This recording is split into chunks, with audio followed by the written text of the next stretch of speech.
Hi, my name is Matt Nurmick. I'm owner and head instructor of Elite Defense Systems. What I'd like to cover today is three aspects of weapons self-defense. Now, please understand when we talk about weapons self-defense, we're talking about a very, very wide and broad category of different kinds of situations and scenarios.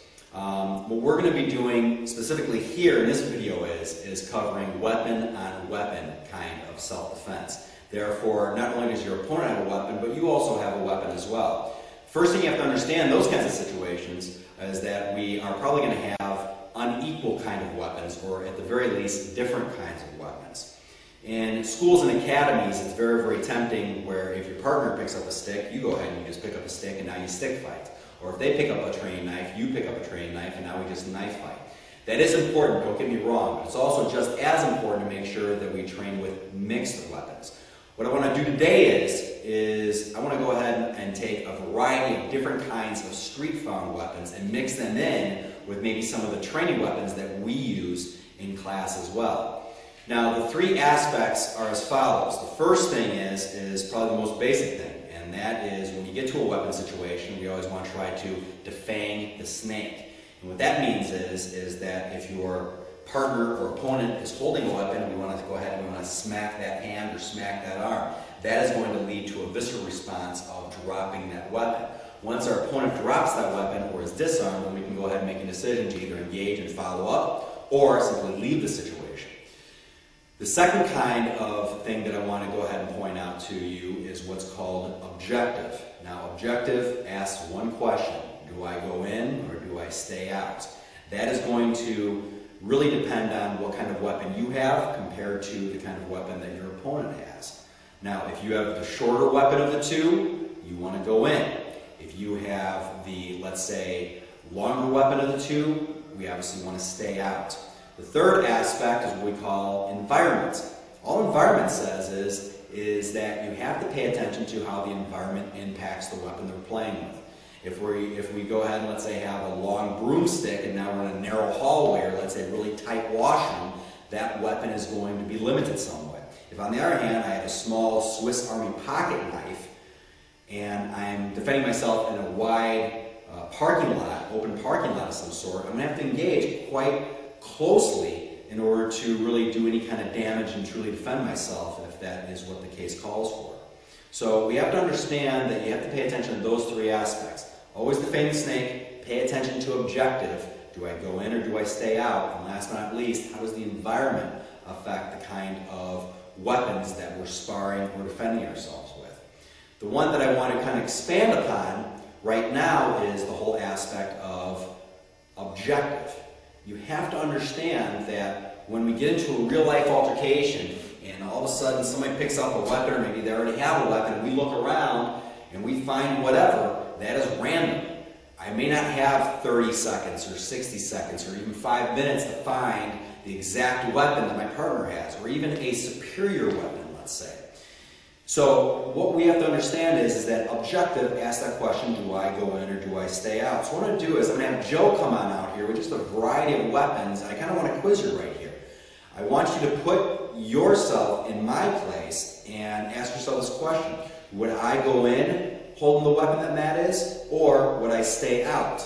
Joe, just grab two kinds of any kind of weapons and come on out here and hand me one, please. Now what we're going to do is once again, I want you to kind of almost play at home right now. So put yourself in my position right now. Would I go in with the weapon that I have compared to Joe's, or would I stay out? Now if I go ahead and I have a staff, this is approximately about a 5-foot staff or so, and let's say Joe has a folding chair of some sort, what would I do here? Do I want to go in or do I want to stay out? If we're way back here, so we have to have some distance right here, what would I do? Would I try to fend him off and stay to the outside, or would I somehow want to get to the inside? Well, as you can see right here, if Joe stands up his weapon against my weapon right here, you can see as far as distance-wise, his weapon is shorter than mine. My weapon has to be longer. Therefore, what I want to do is stay out. If Joe has this weapon right here, I'm going to stay right out here, and I'm going to stay to the outside right here. If he comes on in, I want to keep him to the outside. Give me another two, please. Once again, ask yourself this question. Not only do I go in or do I stay out, ask yourself another question. What would be my next move if this person would attack me? Here's another kind of different kinds of tools. But if I just have a big extension cord right here, and let's say Joe has a certain kind of a water jug, what would we do in this kind of situation right here? If we're fighting right here and kind of going around right here, do I want to go in or do I want to stay out? Well, we may use this weapon, a little bit differently. This thing is all coiled up right here. Maybe we want to unplug it, get some distance right here. If I go ahead and I do that, and I plug it right here, as I'm kind of moving around, let's say, I'm loosening this up, and now I got a little bit of distance right here. Who has the longer weapon?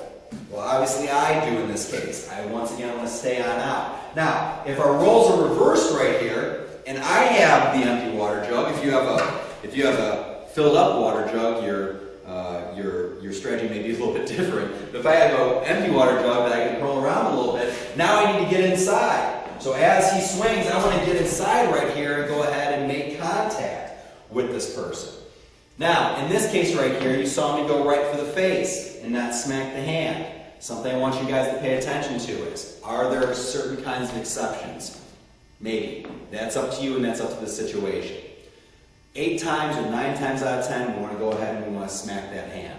If I went, let's say I had a stick or maybe a knife, I definitely want to cut one of those hands right there. Now he has to drop, wherever he's holding. He needs 2 hands ideally to fight with this kind of weapon right here, especially when he uncoils it. So I do want to smack the hand right here. In this case right here, it just seemed more sense to go ahead and smack the person right upside the head right here. But the point was what? I had to get inside first to do so. Give us 2 different kinds of weapons, please. So when you're doing this, please pay attention that you're asking yourself, not only do I go in or do I stay out, that covers objective, but then also what you're going to do when you get inside. Here's 2 more right here. Let's say I have a broom, and Joe has a knife. What do I do right here? Well, once again, I want to get maximum distance right here. Maybe I want to switch this around to have this side right here. Okay? But every time Joe comes in, I want to go ahead and I want to keep him off right here. Okay? If we would have switched right here, and now I have the shorter weapon, I want to make sure that when he swings, I go ahead and I get inside here and I take this guy out of commission. Where was my first cut? Right across the hand right here. So worst case scenario, I get this cut and now we fall back apart. Now he can't defend himself properly because he only has 1 hand to handle a 2-handed weapon. Let's go over 2 more kinds of scenarios right here. Once again, make sure you're quizzing yourself. Do you guys want to go in or do you guys want to stay out? Another combination that we have right here is we have a coat hanger. We were just joking before, it's like there's always coat hangers somewhere. Alright, so a coat hanger might be a really good tool to, to obviously train with right here. So we have a coat hanger right here up against just maybe a common stick. And who knows what the stick may represent? The stick may represent maybe a broken off leg from a table. Maybe this is going to represent a pipe. Who knows? Okay, but it's a stick. Once I'm in right here, would I go in or would I stay out? Well, in this case, I obviously want to make sure that I go in. Joe has the longer of the 2 weapons right here. Therefore, when he goes ahead and swings, I'm smacking the hand and then going in and following up if I need to. Now remember, I have the option. If I smack that hand right there, bam! Okay, all right? Maybe we both get disarmed. When that happens in training, get right back to maybe your empty hand drills. You never know what's going to happen. Going back to our scenario right here.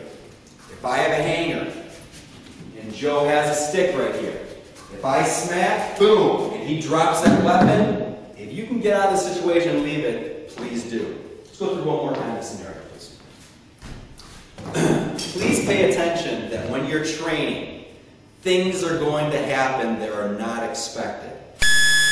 I love those moments. As an instructor, I totally love when, let's say, 2 people are stick fighting and all of a sudden someone just loses their stick. Guess what? We don't take a time out. We keep on fighting. In this kind of situation right here, if I was trying to get in some good training and I had, let's say, a coat hanger and Joe, let's say, had a stick and I was just assuming I was going to smack his hand, he was going to let go, and I smack his hand, all of a sudden I let go of my weapon accidentally and he gets disarmed, guess what? I just can't, go ahead and just say, okay, time out, I need to find my weapon right now. I need to engage this person right here. In that case, I would get into close quarter, take this person out with my beloved elbow, knees, and headbutts. In this kind of situation right here, what's this? Well, it's a bulletin board. It could be a picture. Who knows? But if we have this right here, I most likely need two hands to maneuver this weapon around.